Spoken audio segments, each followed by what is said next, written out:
Hey Vegeta, I can see the future!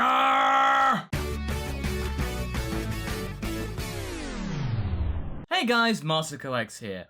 We end the What If week for December and 2017 in fact with the continuation of one of the sleeper series of scenarios that a lot of people weren't really seeing coming. Thanks to the musings of Lanny and Grant over at TFS Gaming, they gave me the inspiration to think up of what if Nappa turned good? I was willing to take certain liberties with the story that I hadn't previously done. What if Nappa had survived Vegeta's dismissal, joined forces with Goku, albeit like in a bodyguard-client kind of way, instead of like friends? In the last episode, we covered a lot, from the very moment that Nappa was dismissed by Vegeta to Goku's quick intervention to save his life, as well as Frieza heading over to Earth to exact his revenge as Mecha Frieza. And also, we must point out that because of Nappa's presence in the squad, Tenshinhan and Chaozu have taken their leave from the team. But instead of future Trunks showing up, we get future Nappa, and he looks like he's just walked off the set of the Terminator right here. Side note, I was pleasantly surprised with the warm reception that future Nappa that had some mechanical arm and eye and stuff like that got with the fandom. I thought there'd be a bit of pushback, but no. You kind of want Nappa to be somewhat autonomous or something like that. I must admit, him with a Super Saiyan goatee like that looks kind of cool. Another change is that Piccolo is no longer here. He's fused permanently with Nails, so that means he's basically written out of the story, but he is still around somewhere spiritually. But it does mean that Kami is still around, so, you know, he's still there, and he's the solitary Namekian left on Earth. Right, let's continue. After making himself known to Mecha Frieza and King Cold, future Nappa makes himself known to the rest of the Z-Fighters. However, the reception isn't as rosy as it was in the original story. Present Nappa may be on our side, but he's not exactly the smartest cookie out there, and he assumes that this guy must be an imposter. He's just there to act as a decoy for Lord Frieza and destroy everyone there. So we then get a very bizarre showdown between present Nappa and future Nappa, and I don't think even future Nappa can understand what's going on. Not even Mecha Frieza and King Cold can understand. They're just going, why are the monkeys fighting each other, Daddy? Oh, I don't know, Princess, but it surely has been very entertaining. I mean, two Nappas fighting each other? Nappas? Nappai? While the fight seems kind of even at this point, future Nappa brings in the big guns and goes Super Saiyan, totally dominating present Nappa and putting him in his place. Naturally, this attracts the attention of the Frieza forces, and they are quick to try and end this fight and end future Nappa, but they couldn't really sense the power, and they are basically wasted within seconds. And Goku's helping out too, because he's kind of thinking, well, if the Frieza forces are here, that's kind of bad, and this guy's kind of doing the thing for us, so help, I guess? So in a rather comedic fashion, Mecha Frieza fails to notice that Nappa has indeed gone Super Saiyan, the future one. It's not really exactly easy to tell from a distance, so Frieza's just thinking, oh, the monkey's just pretending. It's not that thing that I saw on that planet and I'm totally scared of and I'm about to have an accident. Frieza then decides that he's going to try and take on future Nappa and Goku at the same time. He powers up to do so, thinking that this fight will be easy, but oh boy, nope. This ultimately leads to his downfall as he is dispatched rather swiftly by the two Saiyans. King Cold decides to abandon family, turn tail, and run back to the ship. You know, leaving his own son for dead. How cold. Well, cold by name, cold by nature. It doesn't really matter though, because after a very quick volcano explosion from future Nappa, King Cold and the ship and the remainder of the Frieza forces are completely incinerated. After this little interlude, future Nappa requests from Goku to have a little bit of a sparring match to try and get an idea about where his power is in comparison to Goku. That, and it's for old time's sake, because Nappa does remember his time with Goku very fondly. It was a lot of time of personal growth, personal strength increase. It was just better times in a way. Despite Nappa never really becoming friends with Goku, he had a lot of respect for the guy because he was an incredible fighter, and he did save his life from Vegeta, who basically threw him away like a piece of trash. Present Nappa wants to intervene and join in the fun, but he's a little too injured to try and continue. He's just gonna have to lick his wounds and sit at the sideline just watching everything going on, going, what is even happening right now? Two me's? It should be glorious, but it's so confusing! That and his future self is a dang cyborg! How cool and terrifying is that? After the sparring match, future Nappa explains that he is indeed from the future, where 2 androids have taken hold upon the Earth and destroyed practically everyone there. In the future, upon Goku's death from the heart virus, his bodyguarding duties didn't just disappear, they transferred over to Gohan, because, you know, the Son family had been very kind to him, so he felt like he should just carry on the thing that he'd been doing before, just with Goku's son. So that's why Gohan survived all that time.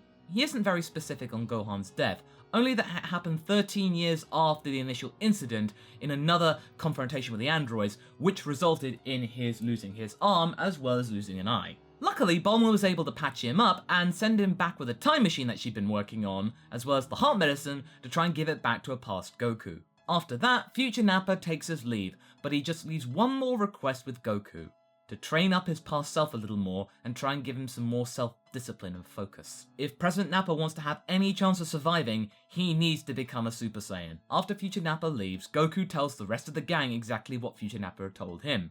Almost immediately, he wants to take Gohan and present Nappa off to the gravity room at Capsule Corporation to try and get a little bit more training and get things started almost at once. And I think this is definitely where we first see Nappa going Super Saiyan, so all the fan art, all of the musings for so long finally happen. Nappa gets his golden beard. Why, Masako? What did Nappa have in terms of emotional Do I even need to finish that sentence? 2 reasons right off the bat. Vegeta throwing him away like a piece of garbage all those years ago, and now he's been made to look like a fool by his future self. How galling is that? The only person that can embarrass him nowadays is himself. How degrading, how demeaning is that? That's enough to get you to tip over the edge. There's a lot of anger in Nappa. In the meantime, Nappa and Goku learn how to actually drive cars, with Nappa finally getting his license and Goku, well, let's just say he's still taking classes. In fact, Nappa did so well that he actually becomes, in addition to his duties as bodyguard, a chauffeur for the Son family. Yeah, granted, most of the family can fly, but, you know, Chi-Chi might want to go to the city, she might want to go to the shops, or whatever. Now I'm just imagining Nappa with a chauffeur's uniform and just going, "Where to, ma'am?" As that's going on, Bulma and Yamcha are still an item because Vegeta was never around to throw a spanner in those works. They finally tie the knot and end up having a kid not long after that. A baby girl no less, whom Bulma, who actually wears the pants in that relationship, naturally decides to call Bra because why not? After finally getting the girl and actually starting a family, Yamcha's sense of self-assuredness and satisfaction is through the roof. He is a completely different person. He's got what he wants, security and a loving family. He can finally shed his desert bandit persona. 3 years later, and the android threat over at Sasebo, that little island, begins. And Goku, Gohan, Nappa, and Yamcha, as well as the remaining Z-Warriors, head off to try and confront them. And they also get the senzu beans from Yajirobe. Like in the original story, our heroes split up and look for clues down in the town. Sadly, just like in the original story, Yamcha gets confronted by Dr. Gero and 19, and it's up to Goku to try and save his life, so yeah. Just because he has a family doesn't mean he can fully escape being Yamcha. After relocating to a faraway wasteland, the fight between Goku and 19 begins in earnest. Like in the anime, Goku's heart virus begins to strike, and he is eventually overwhelmed by 19 and is about to be absorbed. This makes Nappa furious and frustrated with himself because he should have remembered about the heart medicine and telling him to take it, but he completely forgot and was overwhelmed and distracted by the training and becoming Super Saiyan. He completely forgot about the heart virus, so now he's just kicking himself. He then decides to try and take on 19 himself, but unfortunately he is outsmarted by Dr. Gero, and he's completely overwhelmed by him too. Things are beginning to look a little bit grim for our heroes, but then future Nappa decides to come in and save the day in some kind of dramatic fashion just to try and rub it in his past self's face. He is shocked to see 2 unknown androids. These aren't the androids he's looking for. However, unlike his past self, this Nappa is a lot more tactical. I mean, he had to become that because, you know, future, no fun. He takes heed of the pitfalls that his past self dealt with against Android 19, and he quickly dispatches the big clown bot. Future Nappa then goes after Dr. Gero, but Dr. Gero has a distraction up his sleeve, and they're a very big poofy sleeve, so it's a pretty big plan, and he manages to escape. He is in a much better shape than he was in the original story because he's still got 2 hands. There's no piccolo to slice one off. He begins the activation process for 17 and 18. Against his better judgment, but he has no other option. Meanwhile, our heroes begin to learn the fact from future Nappa that the androids that they just fought weren't the ones that they were expecting to. There are more to come. They then also decide to take Goku back to Kame House so he can fully recover. Now with some time to focus, because the gang aren't so much on his tail, he actually has a time to think of a plan and actually do the activation process a little bit slower and more methodically. And he also makes sure to pocket the shutdown remote, so that means 17 and 18 can't see it. He instructs them immediately to go and take out the gang, especially Goku.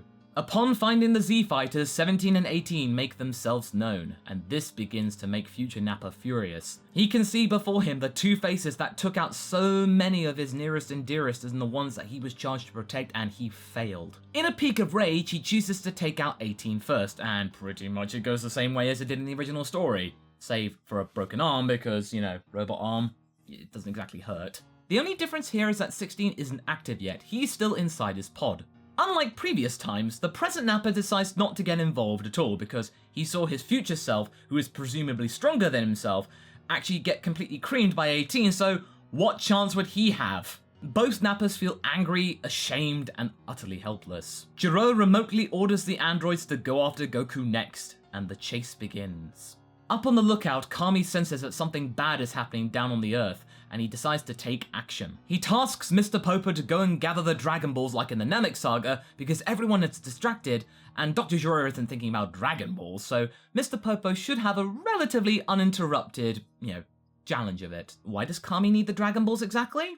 I'll leave that for later. Meanwhile, Dr. Jiro is feeling kinda confident about his plan to eradicate the Saiyans, especially Goku. But he is then surprised by a very unexpected guest.